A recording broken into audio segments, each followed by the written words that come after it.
डरना चाहिए उस वक़्त से हमारे हुक्मरानों को, ख़ास तौर पे जो ये नमूस रसालत सल्लल्लाहु अलैहि वसल्लम का मसला है।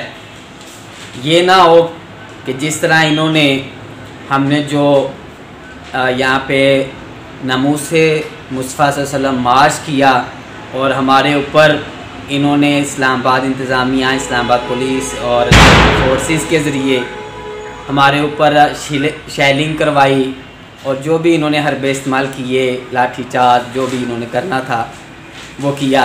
तो मुझे डर है और इनको भी उस वक़्त से डरना चाहिए।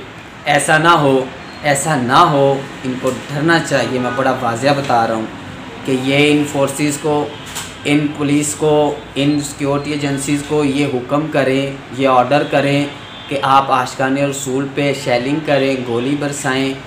और क्योंकि ये सारे के सारे पाकिस्तानी मुसलमान फोर्सेस के लोग, जो पुलिस के लोग हैं, ये भी आशिकाने रसूल हैं।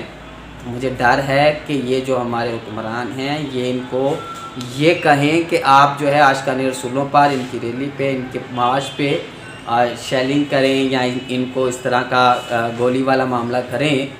तो ये ना हो कि फिर ये सारे के सारी फोर्सेस जो है वो मुमताज़ कादरी बन जाएं और फिर जो है वो आशिकाने रसूल जो हैं वो शेलिंग से बच जाएं और कोई और शेलिंग का निशाना बन जाए।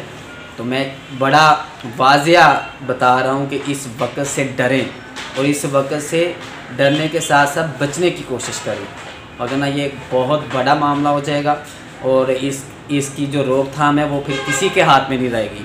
ये जो आज वज़ारत दाखिला में बैठ के या मुख्तलिफ़ वज़ारतों में मज़े में बैठ के निहत्ते नौजवानों पे, तलबा पे, स्टूडेंट्स पे शेलिंग करवा रहे हैं, या इन्होंने जिस तरह इस्लामाबाद को मैदान जंग बनवाया है, इनको छुपने के लिए भी जगह नहीं मिलेगी फिर। तो लिहाजा वन पॉइंट एजेंडा है कि फ्रांसीसी सफ़ीर को मुल्क बदर किया जाए और उनकी मंसूबात को बाइकाट किया जाए।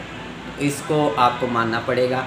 और आपकी बहुत ही गलतफहमी है कि आपके आंसू गैस और इन सारे हरबों से ये स्टूडेंट, ये नौजवान जो हैं, ये शायद इनके हौसले पस पड़ जाएंगे और ये अपने घरों में चले जाएंगे, ये रुक जाएंगे। ऐसा कुछ नहीं होने वाला। आप लोग खुद अगर इस मामले पे मतलब कोई आप आगे नहीं बढ़ते, कोई फ़ैसला नहीं करते, तो आपको खुद घर जाना पड़ सकता है। ये नौजवान जो हैं ये अब नहीं वापस जाने वाले। ये एक फ़ैसला आपको जो टाइम दिया गया है उसके मुताबिक अगर आप नहीं करते तो फिर मुश्किल है कि हालात आपके कंट्रोल में रहें।